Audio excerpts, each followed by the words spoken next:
Here's my daddy, Professor MJ. Happy Monday, my friends! This is Professor MJ, and I am back with 4 more MLB predictions for Monday, August 25th. And today we have a couple of picks at positive odds and a couple of picks at negative odds. So let's see if we can post a 3-1 record to rack up some profits on Monday. Alright, so first, let's get started with a play on the Arizona-Milwaukee game. And in this match, I am taking the Brewers with the -1.5 run line at plus 120 odds. So that means we need Milwaukee to get the W by a margin of at least 2 runs for this bet to win. And we are getting some good positive odds in this case.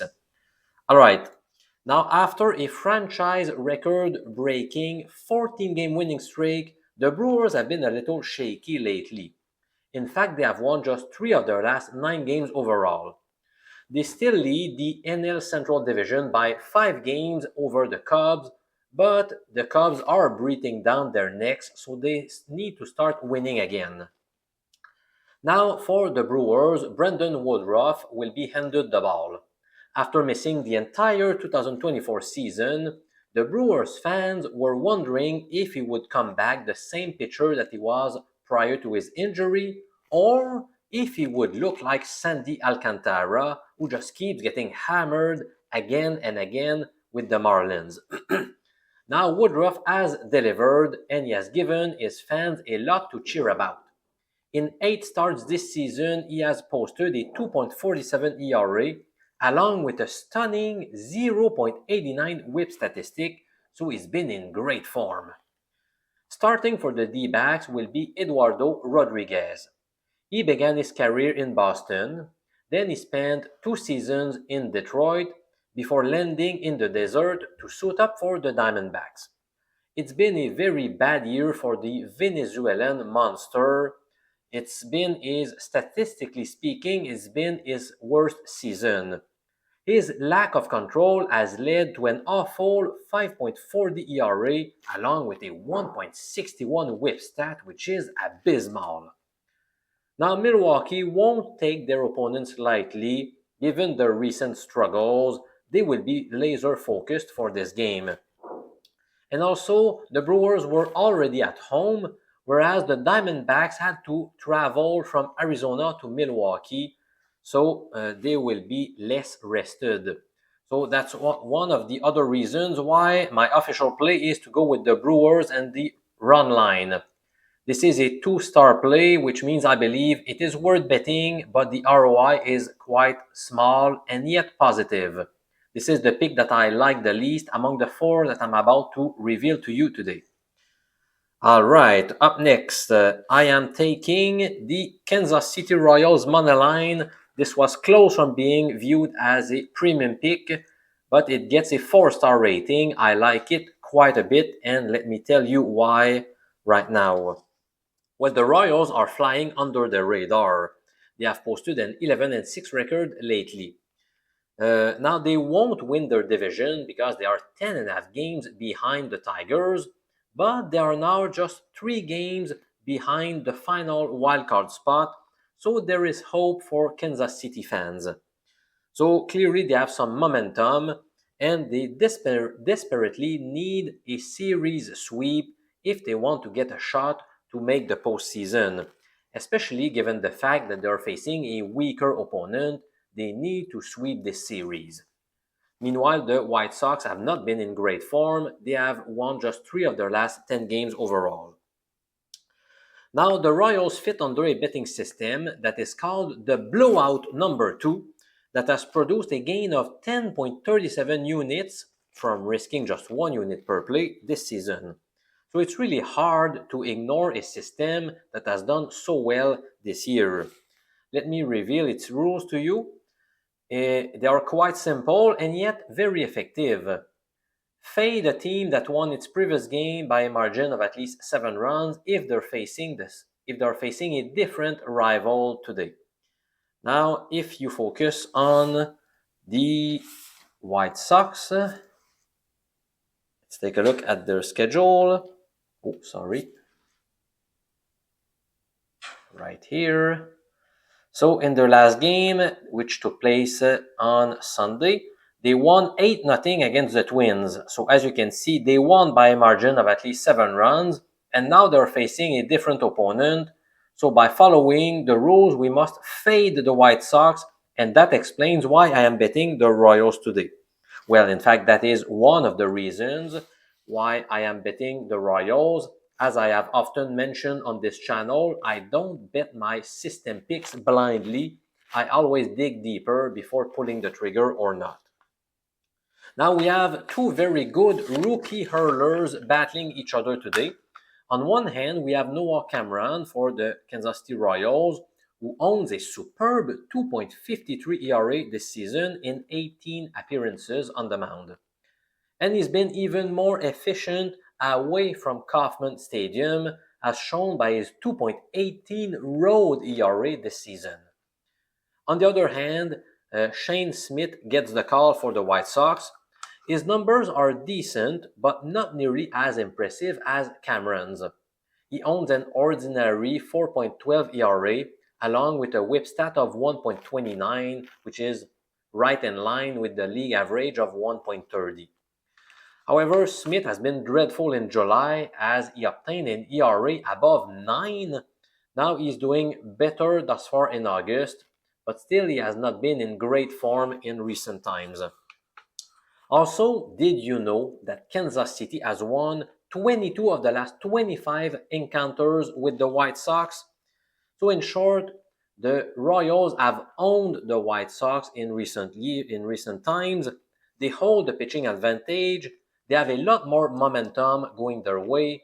They have more motivation, and yet we are getting some very reasonable odds. As you can see on your screen, I have posted a screenshot from, I think this was from Sears. The line was minus 135, which is the same as 1.74 in decimal.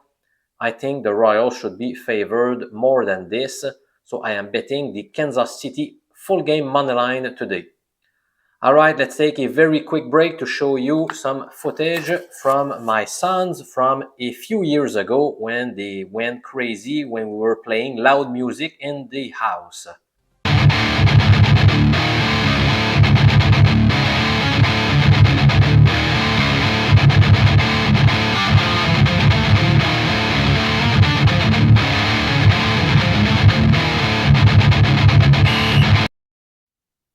All right, now my next pick is supported by a team that fits under the stingy pitchers betting strategy, whose rules are as follows.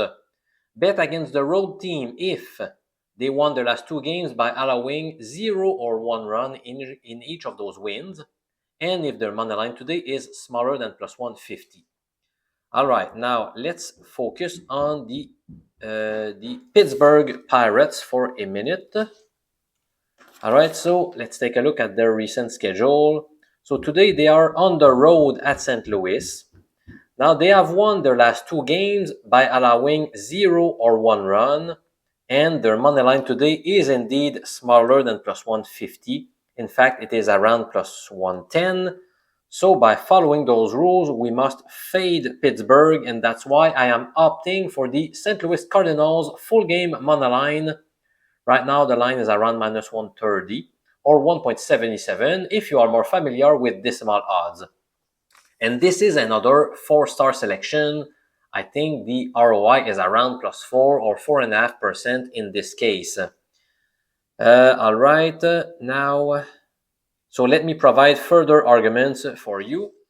Well, by the way, in case you're wondering, the stingy pitchers betting system has done quite well in recent years. When I first developed it, I had access to a huge data set containing all information about all games from 2010 to 2016. And in this data set, we obtained a 26.55 unit profit over 375 bets.